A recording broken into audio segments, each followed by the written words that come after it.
विषय आपला काल चालला होता, तोच विषय घेऊन आज पुढे आपण सुरू करूया. आज तुम्हाला अजिबात कंटाळा येणार नाही, छोट्या छोट्या गोष्टी सांगणार आहे. पण त्याच्या आधी आपण आईची गुरुभक्ती कशी होती, कारण गुरुभक्ती हाच विषय इथे येऊन ऐकण्याचा आहे. आपण इतरत्र कुठेही गेलो तर आपल्याला गुरुभक्ती या विषयावर काही ऐकायला मिळणार नाही. सापोली आश्रमामध्ये आपल्याला मूर्तिमंत गुरुभक्ती बघायला मिळते.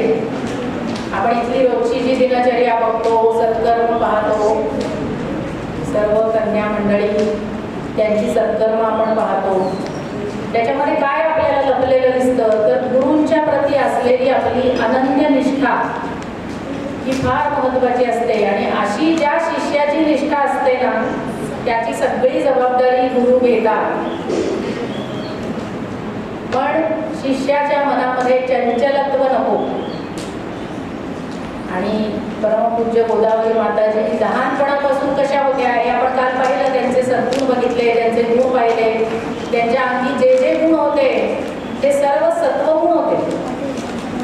आणि गीतेमध्ये सांगितलेली सगळी दैवी संपत्ती घेऊनच त्या जन्माला आलेल्या होत्या. त्यामुळे बाबा म्हणायचे की ही सद्गुणांची गोदी आहे, सद्गुणांचं कोठार आहे, असं बाबांना म्हणायचं होतं. श्री आईंची गुरुभक्ती कशी होती, ती एखाद्या डोहाप्रमाणे खोल होती. आणि जी गोष्ट खोल असते ना, ज्याला इंग्रजीमध्ये आपण डेप्थ म्हणतो. पहा, एखादा समुद्र खोल असतो, समुद्राचं पाणी खोल असतं, त्यामुळे आपण त्याला अथांग म्हणतो, ज्याचा थांग लागत नाही. जी गोष्ट बरोबरची असते ना, त्याला फार खळखळाट असतो. तिथे थोडासा दिखावा, प्रदर्शन, या सगळ्या गोष्टी येतात. पण आईंची गुरुभक्ती कशी होती, ती बरोबर कळत नव्हती. ती आतमध्ये सखोल खोल अशी होती. आणि त्याच्यामुळे ती अथांग होती, कोणाला वरून कळायची नाही. त्याचं कुठेही प्रदर्शन नसायचं. पण मनातून, अंतःकरणातून त्या परमपूज्य बाबांशी एकरूप झालेल्या होत्या, तद्रूप झालेल्या होत्या. त्यामुळे त्यांना कितीही त्रास सहन करावा लागला. इथे सर्व प्रकारचा त्रास पहा. जो सत्शिष्य असतो ना, त्याला अग्निपरीक्षा द्यावी लागते. आपल्याला माहिती आहे अग्निपरीक्षा कोणी दिली होती? सीतामाईंनी. बरोबर, हुशार आहेत सगळे. अग्नीतून निघाल्यानंतर सोनं कसं होतं, परत झळाळून येतं. आणि म्हणून सोन्याला नेहमी अग्निपरीक्षा द्यायच्या. तशी आईंना सुद्धा इथे अग्निपरीक्षा द्यावी लागली. बऱ्याच अंगाने त्यांना त्रास थोडासा सहन करावा लागला, मत्सर सहन करावा लागला, द्वेष सहन करावा लागला. पण त्यातून सुद्धा आईंनी काय केलं, खूप किचू केले नाही. कधी कुठे तक्रार केली नाही. मुख्य म्हणजे बाबांकडे जाऊन कधी तक्रार केली नाही की मला असा त्रास होतो, मला हे होतं, मला ते होतं. कधीच नाही. आई सगळं मुकाट्याने सहन करत राहिल्या. सहनशक्ती हीच भक्ती, हे आईंचं ब्रीदवाक्य आहे. आणि बाबांचं काय ब्रीदवाक्य? ती बरोबर. त्यामुळे ही वाक्य खूप महत्वाची आहेत. काल मला इथल्या एका छान हुशार मुलीने अर्थ विचारला होता की अमर म्हणजे काय. बाबांनी तिथे लिहिले ना, मी अमर आहे, हो की नाही. असे प्रश्न विचारायला पाहिजे. आणि जसे असेल तसे म्हणजे काय, असंही मला तिने विचारलं. तर मला खूप कौतुक वाटलं तिचं. मनामध्ये असे प्रश्न निर्माण झाले पाहिजे. नाहीतर आपण नुसतंच ऐकतो, पण आपल्या मनात प्रश्न का निर्माण होत नाही. तर आपण अमर या शब्दाचा अर्थ पुन्हा सांगते. तिला मी सांगितला काल, पण तुम्हाला सगळ्यांना सांगते की ज्यांना कधीही मृत्यू येत नाही, हा बरोबरचा अर्थ झाला, त्याला अमर म्हणतात. आणि जे मृत्यू येऊन सुद्धा पुन्हा कितीतरी वर्ष जिवंत राहतात, म्हणजे कशामुळे जिवंत राहतात, तर त्यांचे विचार जिवंत राहतात. मग बाबा असं का म्हणाले की मी अमर आहे म्हणून? कारण त्यांचे विचार आपण आजही वाचतो, आजही ते फॉलो करतो आपण विचार. संतांचे विचार पहा. ज्ञानेश्वर माऊलींना जाऊन समाधी घेऊन किती वर्ष झाली, 700-800 वर्ष झाली. पण आपण अजून त्यांचे विचार, त्यांचं ज्ञानेश्वरी वाचतो, त्यांचे विचार वाचतो, त्या विचारांवर चालतो, आपल्या जीवनात ते विचार उतरवतो. मग ज्ञानेश्वर, नामदेव, तुकाराम महाराज, संत एकनाथ, समर्थ रामदास स्वामी यांच्या 400-400 वर्ष झाली तरी अजूनही त्यांचे ग्रंथ वाचले जातात. ते देहाने माहिती घेतली त्यांनी, पण ते अजूनही अमर आहेत. अमर आहेत म्हणजे काय? आपण त्यांचे विचार अजूनही वाचतो, आत्मसात करतो, त्याला अमर म्हणतात. त्यामुळे देहानी असणं वेगळं आणि वैचारिक क्रांती करणं आणि लोकांच्या मनामध्ये उतरणं हे वेगळं. आणि म्हणून अमर शब्दाचा अर्थ आहे, आणि जसे असेल तसेचा अर्थ सुद्धा आपल्या सगळ्यांना जाणून घेणं आवश्यक आहे. की बाबा असं का म्हणायचे? जसे असेल तसे म्हणजे आपल्या जीवनामध्ये कोणी आलं गेलं तरी आपलं लक्ष तिकडे जाता कामा नये. आपल्या जीवनामध्ये जे काही प्रसंग, घटना, सुख, दुःख, प्रतिकूल, अनुकूल सगळं काही प्रत्येकाच्या जीवनामध्ये येत असतं. अशा घटना घडतच असतात, पण त्या सगळ्या परमेश्वरी इच्छेने आल्या. हे जर आपण समजून घेतलं तर आपल्याला कळेल की जसे असेल तसेचा अर्थ काय. एक तर पहिली गोष्ट म्हणजे तुम्ही अजून लहान आहात, पण आपण समर्थ रामदास स्वामी म्हणतात मनात वाचले पूर्व संचित केले. आपण मनाचे श्लोक वाचतो रोज. तयासारखे भोगणे प्राप्त झाले. आपण जे काही दुःख भोगतो आणि सुख भोगतो ते आपल्या पूर्वजन्मातलं कर्म असतं. आपण जर आत्ता चांगलं कर्म केलं, चांगले ग्रंथ वाचले, चांगले विचार आत्मसात केले, सद्गुणांचा अंगीकार केला तर आपला पुढचा जन्म चांगला असेल. आणि आपण जे काही दुःख भोगतो ते मागच्या जन्मात आपण केलेली काही सत्कर्म असतं, काही वाईट कर्म असतात, बरी आणि वाईट दोन्ही असतात. ती आपल्याला या जन्मामध्ये भोगावी लागतात. त्यामुळे आपल्याला जर का काही वाईट भोगायला लागलं तर आपण कुठेतरी देवाला दोष देणं, मग याच्यामुळे झालं त्याच्यामुळे झालं असं दुसऱ्याच्या माथ्यावर त्याचं खापर फोडणं हे बरोबर नाही. म्हणून बाबांनी सांगितलं जसे असेल तसे. जे आहे ते परब्रह्मच आहे सगळीकडे, बाकीचं काही सगळं नश्वर आहे. त्यामुळे आपल्या जीवनात जे जे येईल ती परमेश्वराची इच्छा आहे असं समजून त्याचा स्वीकार करणे.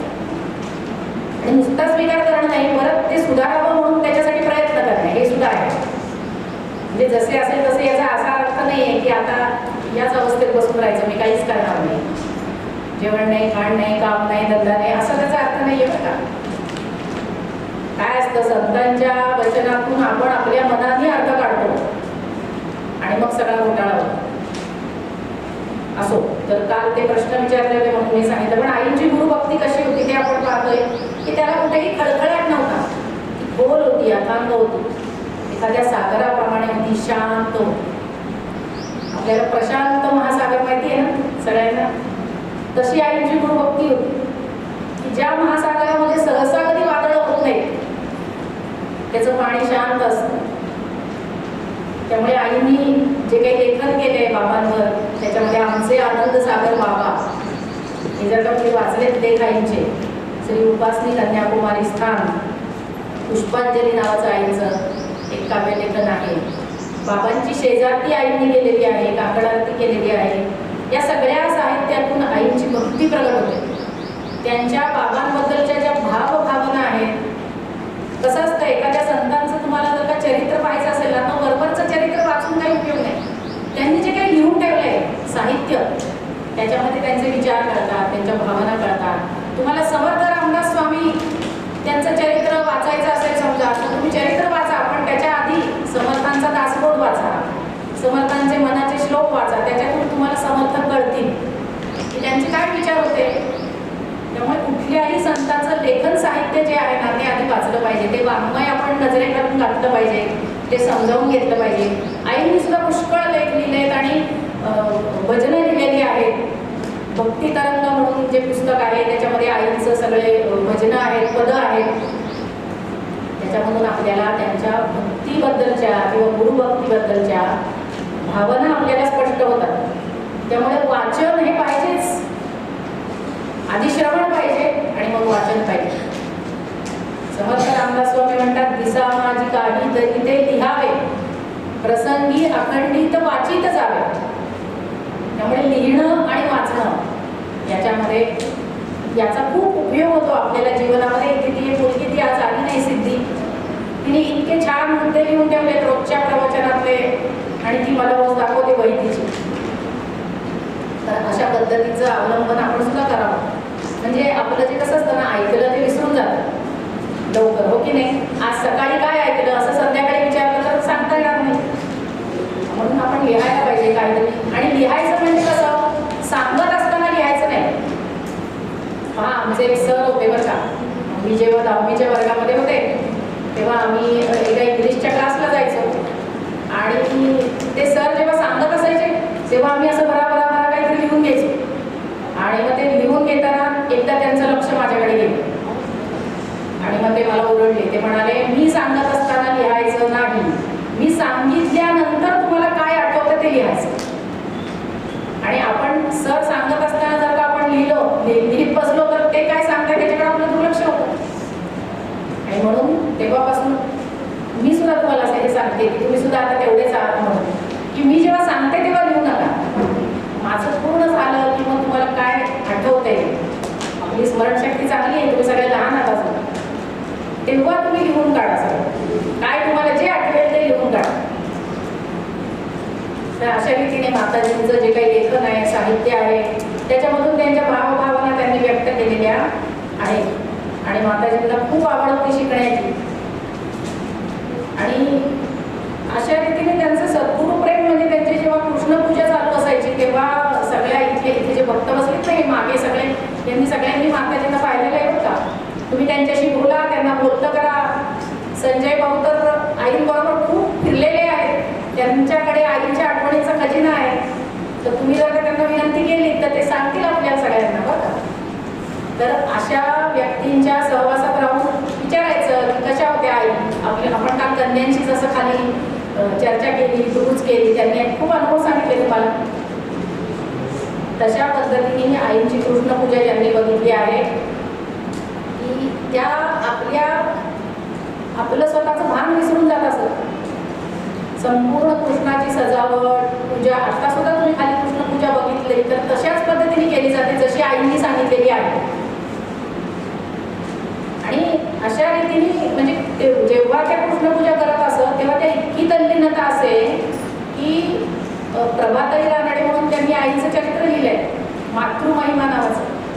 त्याच्यामध्ये त्यांनी लिहिलंय की 1-2 फुटावर गोपीगीत चालू असे, गोपीगीत म्हणतात कृष्णपूजा चालू असताना, तर ते सुद्धा सूर त्यांना ऐकू येत नसत. पहा इथून इथे काय चाललंय, आपल्याला तर सगळीकडे लक्ष येत नाही का, कुठे काय चाललंय, कुठला आवाज येतोय, जरा कोणी आलं की आपलं लक्ष तिकडे जातं की नाही.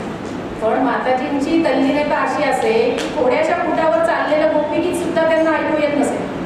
इतक्या त्या कृष्णाची तद्रूप होऊन त्याची पूजा करत असत. आणि एकाग्रता त्यांची भंग पावत नसे.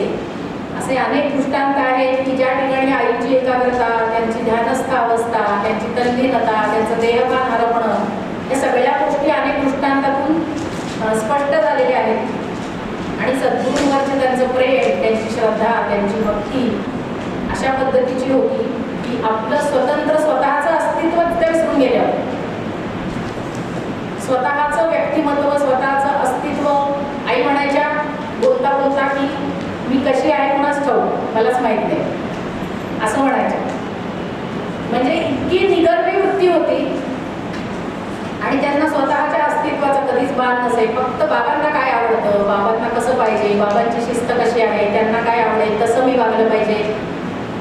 असे काही भक्त मंडळी होते, कधी कधी ते काही विरोधात वागायचे किंवा त्यांचं वागणं पटायचं नाही, तरी पण आई कधीही त्यांच्या विरोधात गेल्या नाही. कारण त्या काय म्हणायच्या की बाबांवर प्रेम करणारे भक्त आहेत म्हणून इथे येतात आणि बाबांचे भक्त आहेत त्यामुळे ते आपल्याला सुद्धा प्रियच झाले पाहिजे, आपण काही बोलायचं नाही. अशा पद्धतीने आईंची वागणूक होती सगळ्या भक्तांची. खऱ्या अर्थाने त्या आई हे ब्रीद जगत होत्या आणि सर्वांवर त्या प्रेम करत होत्या. बरे वाईट अनुभव आले तरी सुद्धा त्यांनी कधीही काहीही म्हटलं नाही, त्या सहन करत होत्या. आणि खरी सहनशक्ती हीच त्यांची भक्ती होती. आता आपण एक प्रसंग पाहू. एकदा काय झालं, आईंची भक्ती हा विषय चाललाय बरं का आपला. गुरुभक्ती झाली पण आईंची आतली अवस्था कशी होती, किती सहज अवस्था होती, त्याचा कुठेही गवगवा नाही. एकदा सूर्यग्रहण होतं बरं का, आणि काय झालं, सगळेजण सगळ्या कन्या मंडळी बरोबर आई आळंदीला गेले होते. आणि आळंदीच्या कोण कोण आळंदीला गेलाय, माऊलींची समाधीचं दर्शन घेतले, तर तिथे तुम्हाला माहिती आहे माऊलींची समाधी आहे, ज्ञानेश्वर माऊलींची समाधी मंदिरामध्ये सगळेजण बसले होते आणि आईंची तिथे जप करताना जे काही ध्यानस्थ अवस्था समाधीच लागली आणि त्यांना बाहेरच्या जगात म्हणजे सगळ्या कन्या मंडळी आणि ते भक्तगण होते बरोबर, त्यांचा हरिपाठ म्हणून झाला, सगळं म्हणून झालं, बराच वेळ जप झाला, तरी सुद्धा आईंना कशाचंच भान नव्हतं, त्यांची जपाच्या माळेचा मणी हलत सुद्धा नव्हता, इतकी त्यांची समाधी तिथे लागली. आणि किती वेळ, 5 मिनिटं 10 मिनिटं 15 मिनिटं नाही, 3 तास 3 तास आई जागेवरच्या हल्ल्या नाही, त्यांना कशाचंही भान नव्हतं. त्याच्यानंतर जेव्हा त्या नेहमीच्या अवस्थेमध्ये आल्या परत समाधीतून, तेव्हा त्यांनी विचारलं की सगळ्यांचं भोजन झालं का, सगळ्यांचं नाश्ता झालं का, कारण सगळ्यांचं सगळं झालेलं होतं पण आईंना त्याचं भान नव्हतं. अशा पद्धतीने माऊलींच्या समाधी मंदिरामध्ये संपूर्ण जगाचं ज्ञान विसरून त्यांची अशी ती समाधीस्थ अवस्था 3 तास लागली. ही खरी भक्ताची अवस्था आहे आणि याच्यासाठी सद्गुरु कृपेची गरज असते. कारण आईला जे बाबांनी दिलेलं होतं ते त्यांच्यामध्ये उतरलेलं होतं म्हणून त्यांची समाधी लागत होती, सहज समाधी लागत होती. त्या काही असं सांगून बसत नव्हत्या की मी आता समाधी लावणार आहे का, आता पुढे 3 तास माझ्याशी बोलू नका, असं सांगून बसत नव्हत्या, सहज बसल्या की समाधी लागून जायची. त्यामुळे अशा पद्धतीने जी अंतरंगाची अवस्था असते ना ती वेगळी असते. तुम्हाला एक गोष्ट सांगते मी, छत्रपती शिवाजी महाराज हे एकदा सज्जनगडावर आले होते आणि सज्जनगडावर समर्थांच्या शेजघरामध्ये समर्थांच्या समोर ते बसले होते. अत्यंत 50 वर्ष ज्यांनी रात्रंदिवस लढाया केल्या, कशासाठी, आपल्या हिंदू धर्मासाठी, आपलं स्वराज्य स्थापन व्हावं याच्यासाठी, हो की नाही. अशा माणसाला किती थकवा येत असेल. कुठलंही वैभव त्यांनी उपभोग घेतला नाही, राजे रजवाडे होते, सगळं होतं, पण छत्रपती शिवाजी महाराजांनी कधीच आराम केला नाही. वयाच्या 50व्या वर्षापर्यंत त्यांनी फक्त रात्रंदिवस लढाया केल्या. आणि एक दिवस पहा, आपण जेव्हा आपल्या सद्गुरुस्थानी जातो तेव्हा आपण थोडेसे निवांत होतो, आपल्या मनातलं हितगुज त्यांच्याशी करतो, जे काही आपलं सुख दुःख आहे ते तिथे मनातल्या मनात का होईना बोलतो. आणि म्हणून गुरुस्थान फार महत्वाचं असतं, तिथे जाऊन आपलं हितगुज करायचं असतं. आणि शिवाजी महाराजांची आपली अवस्था कशी होती हे मी तुम्हाला सांगते. तिथे गेले, ते शेजघरात बसले, समर्थ रामदास स्वामींच्या समोर बसले आणि 3-4 तास ते उठले नाहीत, इतकी त्यांची ध्यानस्थ अवस्था लागली, तिथे समाधी लागली. हा एक मोठा राजा, जगामध्ये एकमेव असलेला असा राजा आहे छत्रपती शिवाजी महाराज. बाहेरच्या कुठल्याही देशांमध्ये तुम्ही इतिहासाच्या पुस्तकामध्ये त्यांचे पराक्रम लिहिलेले आहेत. असा जो राजा आहे तो आपल्या सद्गुरूंच्या समोर येऊन 3 तास 3 दिवस ध्यानस्थ बसतो. ही त्यांची खरी भक्ताची अवस्था, ही त्यांची आपली अवस्था. आणि अशीच आपण माताजींची अवस्था बघतोय की सहज ध्यान आहे. पुढे एकदा काय झालं, आता सूर्यग्रहणाचं सांगितलं मी, एकदा चंद्रग्रहणाच्या वेळी काय झालं, सगळ्या इथे साकोरीमध्ये होत्या आणि सगळ्यांची चर्चा चालली होती आपण काय काय करणार. रात्री होतं, चंद्रग्रहण नेहमी रात्री असतं आपल्याला माहिती आहे. आणि 12 वाजता चंद्रग्रहण होतं आणि सगळ्या जणी म्हणायला लागल्या, आई आम्ही इतका जप करणार, आम्ही इतका जप करणार, आम्ही असं करणार तसं करणार. आणि मग आई म्हणाल्या, मी तर काहीच करणार नाही बाबा, मी आपल्या बाबांची उदी लावणार, बाबांना नमस्कार करणार आणि झोपून जाणार, असं आई म्हणाल्या. आणि आई वेळेस काय झालं, जेव्हा ग्रहण सुरू झालं, ग्रहणाचे वेध लागले, सुरू झालं ग्रहण, तेव्हा आई आल्या, बाबांच्या इथे आल्या झोपडीमध्ये पिंजऱ्याच्या तिथे आणि उदी लावली, नमस्कार केला आणि आसन घालून एक थोडीशी आपण एखादी माळ जपाची करावी म्हणून त्या बसल्या तिथे. तर आईंची 3 तास समाधी लागली, अजिबात त्या जप करताना हल्ल्या नाही, काही नाही. आणि जे बोलल्या होत्या त्याच्या विरुद्ध केलं त्यांनी की आपण काहीच करणार नाही. आणि ज्यांनी ठरवलं होतं ना बाकीच्या सगळ्या कन्यांनी की आता आम्ही इतका जप करणार, आम्ही असं करणार. कारण ग्रह, तुम्हाला एक महत्त्व सांगते, जेव्हा जेव्हा चंद्रग्रहण असतं, सूर्यग्रहण असतं ना आपल्या कॅलेंडरमध्ये बघायचं, त्यावेळेस आपण जेवढी उपासना करू ती कैक पटीने आपल्याला फळत असते, त्याचा खूप मोठं फळ आपल्याला. ती उपासना खूप महत्वाची असते. म्हणून ग्रहण काळात नेहमी नामस्मरण करायचं, जप करायचा, किंवा आपल्याला काही स्तोत्र येत असतील समजा, ती स्तोत्र म्हणायची. रामरक्षा असेल, भीमरूपी असेल, इथे तुम्ही काय जे स्तोत्र शिकला असाल, ती ग्रहण काळामध्ये ती काय 1-2 तास ग्रहण असतं, तेवढ्या वेळामध्ये म्हणायची. त्याचा आपल्याला खूप उपयोग होतो. आणि म्हणून संत सद्गुरू नेहमी आपल्याला सांगतात की जे जे कोणी अनुग्रहित आहेत संतांचे, त्यांनी ग्रहण काळात उपासना जास्त करायची, त्याशिवाय दुसरं काय करायचं नाही. आणि म्हणून सगळ्या कन्या मंडळी ज्यांनी ठरवलं होतं की आधी आम्ही इतका जप करणार, आम्ही इतका तास बसणार वगैरे, त्या सगळ्यांना टासांनी फोडून काढलं. कोणी चुळबुळ करत होतं, कुणाचा जप झाला नाही, कुणाला झोप आली, अशा पद्धतीने त्यांचं काहीच झालं नाही. आणि आई मात्र 3 तास हल्ल्या सुद्धा नाही. आईंना डास चावले नाही, त्यांना काही झोप आली नाही. अशा पद्धतीने चंद्रग्रहणाच्या वेळी आईंनी अशा पद्धतीने 3 तास समाधी लावून त्या बसल्या होत्या. याच्यावरून आपल्याला आईची काय कळते, भक्ताची जी अवस्था आहे ना ती कळते. आता आपण आईची दैवी शक्ती, भक्ती झाली की शक्ती पाहिजेच. आणि त्यांची आपण त्याचं ते पद म्हणतो, तुमच्याकडून इथून म्हणून घेतले की नाही मला माहित नाही. विश्वाची जननी भवानी विमला आली असे भूतला. कशासाठी आले आई जन्माला ते त्याच्यात सांगितले. टिळक महाराज इथे होते, एक सेवेकरी भक्त होते तिथे बाबांचे. त्यांनी हे पद रचलेलं आहे. वाचलं नसेल तर जरूर वाचा आणि एकदा तरी म्हणा. विश्वाची जननी भवानी विमला आली असे भूतला, रक्षाया सती धर्म कलियुगी ग्लानीच जो पातला.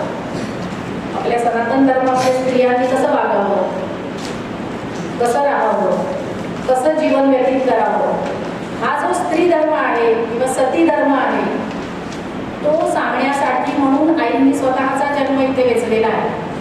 त्यांचं संपूर्ण आचरण आपण बघितलं तर ते सती धर्माचं आचरण आहे.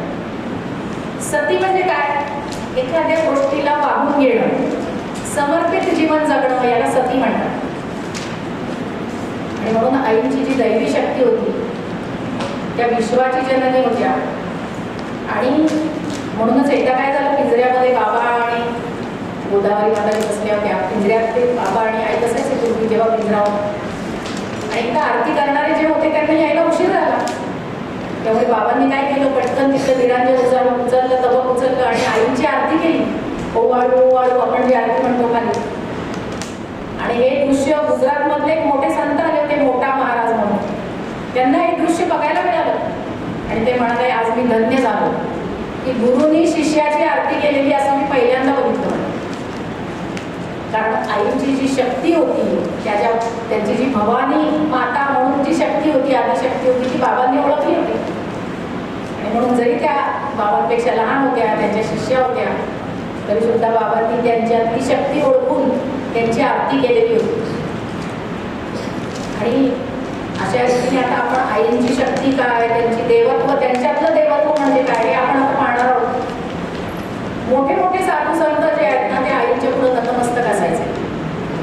एकदा आई ऋषिकेशला गेल्या होत्या, स्वामी शिवानंदांच्या आश्रमामध्ये गेल्या होत्या. ऋषिकेशमध्ये सगळ्यात जुना आश्रम कुणाचा आहे तर स्वामी शिवानंदांचा आहे. आणि आई तिथल्या रोजच्या कार्यक्रमांना तिथे हजर असायची, उपस्थिती असायची आईची.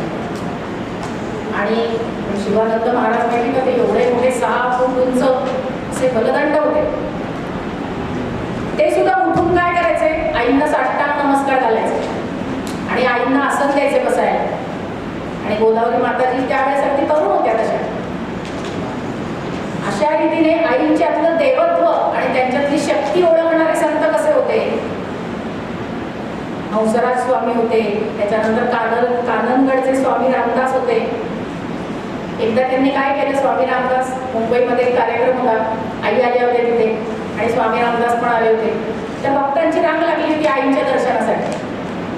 तर स्वामी रामदासांनी काय केलं, त्या रांगेमध्येच ते उभे राहिले आणि आई आपल्या खाली दृष्टी करून अशा बसलेल्या होत्या, कारण सगळे भक्त असे पाया पडून जात होते. तर स्वामी रामदास सुद्धा एकदम रांगेतून गेले आणि आईंच्या पायावर त्यांनी आपलं मस्तक ठेवलं आणि आईंनी पटकन नजर वर केली. आईंना कळलं की हे मस्तक कोणाचं आहे. पहा, एक साधू दुसऱ्या साधूला ओळखतो, एक संत दुसऱ्या संताला ओळखतो. सगळ्यांची डोकी ठेवून तेव्हा आईने डोळेवर केले नाही. पण स्वामी रामदास हे प्रचंड नामस्मरण होतं त्यांचं, सतत रामनाम. त्यांचं मस्तक जेव्हा आईच्या पायाला स्पर्श झाला तेव्हा आईनी पटकन वर बघितलं आणि आईला खूप संकोच वाटला, खूप लाज वाटली की एवढे मोठे संत आणि माझ्या पायावर पडले. पण प्रत्येकच मोठ्या मोठ्या साधू संतांनी आईच्यातलं ते देवत्व जे आहे, ती शक्ती जी आहे ती ओळखलेली होती. हे आपल्याला या उदाहरणांवरनं दिसून येतं. एकदा काय झालं, आई मसुरीला गेल्या होत्या. मसुरी कुठे माहिती आहे ना, उत्तर भारतामध्ये.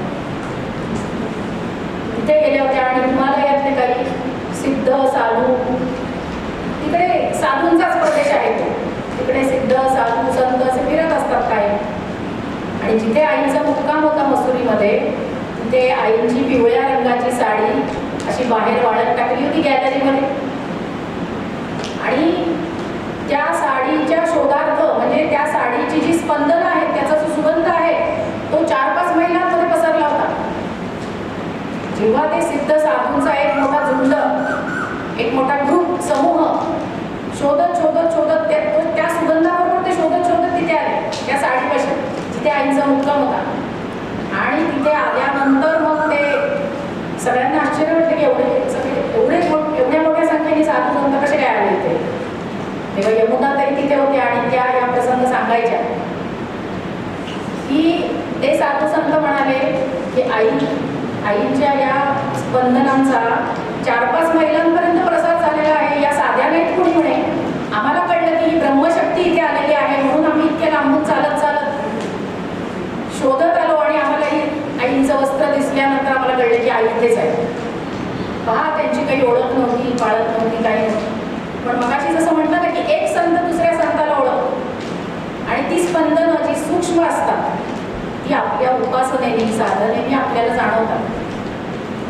आणि म्हणून इतक्या लांबून आलेले ते साधू संत त्यांनी आईचं दर्शन घेतलं आणि सगळ्या आईच्या कडेने ज्या काही कन्या मंडळी होती, शिष्य मंडळी होती, त्यांना फार आश्चर्य वाटलं की साध्या आईच्या वस्त्रातून एवढी स्पंदनं बाहेर पसरलेली आहेत, तर मग आई स्वतः काय असतील याची कल्पना त्यांना आली.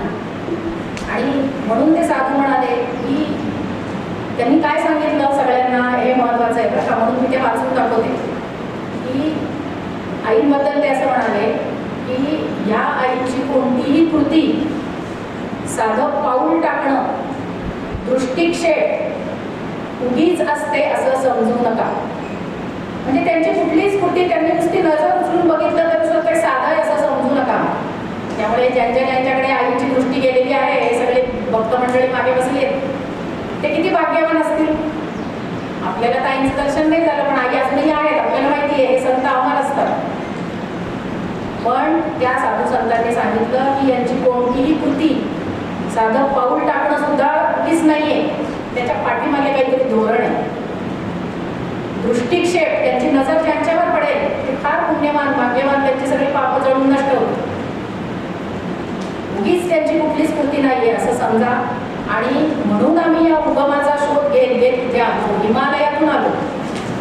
हिमालयातून शोध घेत आम्ही इथं मसुरीपर्यंत आलो असं त्या साधू संतांनी सांगितलं. याच्यावरून आपल्याला आईंची शक्ती, आपला विषय काय चाललाय, आईंची शक्ती. अशा पद्धतीने आई जरी स्वतःला गुप्त रीतीने ठेवत असल्या तरी सुद्धा बाकीच्या मंडळींना त्यांची शक्ती ही समजून चुकलेली होती. एक साधू इथे साकोलीत आले होते. ते देवीचे उपासक होते, म्हणजे देवीचे भक्त होते. आणि इथे आरती झाली. आरतीनंतर त्यांनी भक्तिभावाने काय, त्यांना एकदम आईंच्या रूपामध्ये देवीचंच दर्शन झालं, सरस्वतीचं दर्शन झालं. त्यांनी शंकराचार्यांचं देव्यापराध क्षमापन जे स्तोत्र आहे ते त्यांनी म्हटलं, इथे उत्स्फूर्त म्हटलं.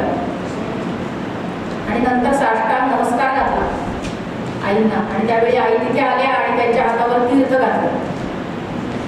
आणि तीर्थ देत असताना त्यांना काय दिसलं, समोर गोदावरी माताजी दिसले नाही त्यांना. त्यांना साक्षात शारदा कमंडलूमधून तीर्थ देत आहे असं त्यांना दिसलं. प्रत्यक्ष शारदेचं दर्शन आईच्या ठिकाणी त्यांना झालं आणि मग ते अत्यंत सद्गतीत झाले, गहिवरले, त्यांना रडायला गेला. कारण प्रत्यक्ष देवाचं दर्शन झाल्यावर कोणालाही असंच होतं. आणि मग ते जेव्हा भानावर आले तेव्हा त्यांनी काय सांगितलं ते महत्वाचं. संत साधू काय बोलतात त्याच्याकडे आपलं लक्ष पाहिजे. त्यांनी काय सांगितलं इथल्या मंडळींना की तुम्ही त्यांची मुले म्हणवणारे भाग्यवान आहात. आपण सगळे इथले सगळे भक्त जे आहेत ते आई बाबा असं म्हणतात की नाही, म्हणजे आपण त्यांची मुलं आहोत. तर तुम्ही त्यांची मुले म्हणवणारे भाग्यवान आहात, कारण एवढी मोठी आई तुम्हाला लाभली. आई म्हणजे भवानी, जगदंबा, आदिशक्ती. आपल्याला आपल्या प्रत्येकाला घरी एक आई असते की नाही आपली आपली. आपण जिला मदर म्हणतो, आई म्हणतो, अजून काही म्हणतो. पण मोठी आई कोण? जी या सृष्टीची निर्मिती करते. आणि म्हणून तिला माताजींना म्हटलेलं आहे की विश्वाची जननी भवानी विमला. अशा पद्धतीने त्यांचं की विश्वाची जननी म्हणजे काय? विश्व निर्माण करणार. संपूर्ण जग, ब्रह्मांड, विश्व हे जे काही आहे त्याच्यामध्ये प्रत्येक सूक्ष्म प्राण्याची सुद्धा ती आई आहे, कारण तिनेच त्यांना जन्मलं. आणि म्हणून आपण काल उदाहरणं बघितली ना. बरं, आपण आधी हे वाक्य बघून नंतर हां. तर तुम्ही त्यांची मुले म्हणवणारे भाग्यवान आहात, कारण एवढी मोठी आई तुम्हाला लाभली आहे. आणि एवढे लक्षात ठेवा की तिच्या प्रेमाचा किंवा रागाचा शब्द किंवा हिचं प्रेम, उपेक्षा जे काही हिच्याकडून होईल तो अनुग्रह समजावा, तो प्रसाद समजावा. म्हणजे समजा आई आपल्यावर रागवल्या, कधी आईने प्रेम केलं, कधी आईने आपल्याकडे लक्षच दिलं नाही. उपेक्षा म्हणजे काय? लक्ष न देणं, थोडंसं दुर्लक्ष करणं. अशा पद्धतीने कुठलीही गोष्ट आईने केली भक्तांच्या बाबतीमध्ये तरी सुद्धा त्यावर अनुग्रह समजावा. अनुग्रह म्हणजे काय? कृपा, सद्गुरूंची कृपा किंवा देवाची कृपा. आणि म्हणून त्या साधूंनी शारदेचं दर्शन झाल्यानंतर जे काही सांगितलं ते फार महत्वाचं आहे की कुठल्याही पद्धतीने आपण आईची भक्ती केली तरी सुद्धा ती आपल्याला पावणारच आहे. तो आपल्यावर अनुग्रहच आहे. त्यामुळे व्यक्ती म्हणून त्यांच्याकडे पाहू नका, असा त्यांच्या सांगण्याचा अर्थ होतो.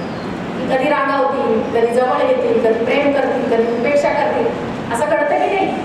जेव्हा त्यांच्या सहवासात आपण राहतो सद्गुरूंच्या, तेव्हा अशा गोष्टी घडत असतात. पण त्या कुठल्याही गोष्टींकडे अनुग्रह म्हणूनच पाहायचं असतं, कृपा म्हणूनच पाहायचं असतं. इतके ते संत मोठे असतात आणि त्यांच्यामध्ये दैवी शक्ती मोठी लपलेली असते. आणि म्हणून कालच्या ज्या गोष्टी आपण पाहिल्याच, काल किती छान सांगितलं ते निर्मलाताईंनी आपल्याला. तेजसच्या गोष्टी सांगितल्या की नाही. आईची पुत्री, आईचे पोपट, खूप प्रेम करायचे आई प्राण्यांवर, पशु पक्षी प्राणी. आई गोठ्यामध्ये गेल्या की गाई सुद्धा अंबरडा फोडायच्या, पोपट ओरडायला लागायचे आणि रोज अगदी ताटामध्ये वरण भात वाढवून सगळ्यांना बनवायच्या.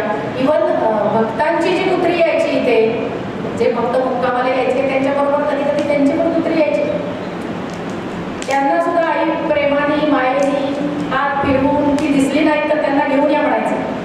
आणि त्यांना सुद्धा वरण भात आई अगदी बनवायच्या स्वतःच्या हाताने.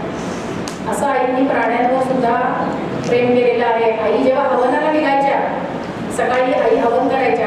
बाबांची अमरावेली आहे ना, तिथे हवनाचं कुंड आहे, त्या कुंडीवर ते काळू निळू नावाचे जे कुत्रे होते ते आईच्या मागे मागे चालायचे. आणि 4 मांजरं सुद्धा होती, ती सुद्धा आईच्या मागे मागे चालायची. पहा, कुत्रा आणि मांजराचं वैर असतं बघा, पण वैर सोडून हे सगळे प्राणी एकत्र आईच्या पाठीमागे चालायचे. आणि ते फार भाग्यवान होते. ते दृश्य दिसायला फार सुंदर दिसायचं. चंदा नावाची आईची जी कुत्री, आईची पहिली सगळ्यात कुत्री होती पामेरियन, ती तर फारच भाग्यवान होती. त्याच्यानंतर तेजसला आई महाराज म्हणायच्या. इतकं प्रेम आईंनी केलेलं आहे त्या सगळ्या प्राण्यांवर. त्यांची स्वच्छता, त्यांची टापटी, त्यांना डॉक्टरकडे नेणं, त्यांचे सगळे उपचार करणं.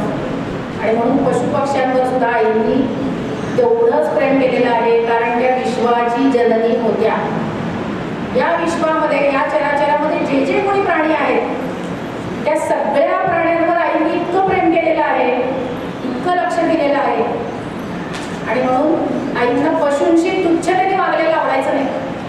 कोणाला हाड गेलेलं, त्यांच्याकडे दुर्लक्ष केलेलं आवडायचं. म्हणून पशु पक्षी हे मुख्य प्राणी असतात. उलट आई काय म्हणायच्या, माणसांना जर का दुःख झालं, त्यांना काही दुखत असेल, भूक लागली, तहान लागली, तर माणसं बोलून दाखवतात की मला हे पाहिजे, मला ते पाहिजे. पण मुके जे प्राणी असतात, पशु पक्षी, समजा कुत्रा आहे, मांजर आहे, त्यांना भूक लागली तर त्यांना कसं सांगतात ते आपल्याला, ते मुके असतात. त्यामुळे त्यांचं जे दुःख आहे ते आपणच जाणून घ्यायचं असतं. आणि म्हणून मुक्या प्राण्यांवर आईचं विशेष असं प्रेम होतं. आणि म्हणून त्यांना मुक्या प्राण्यांना असं उच्चतेने वागवलेलं कधीही आवडत नसेल. एकदा काय झालं,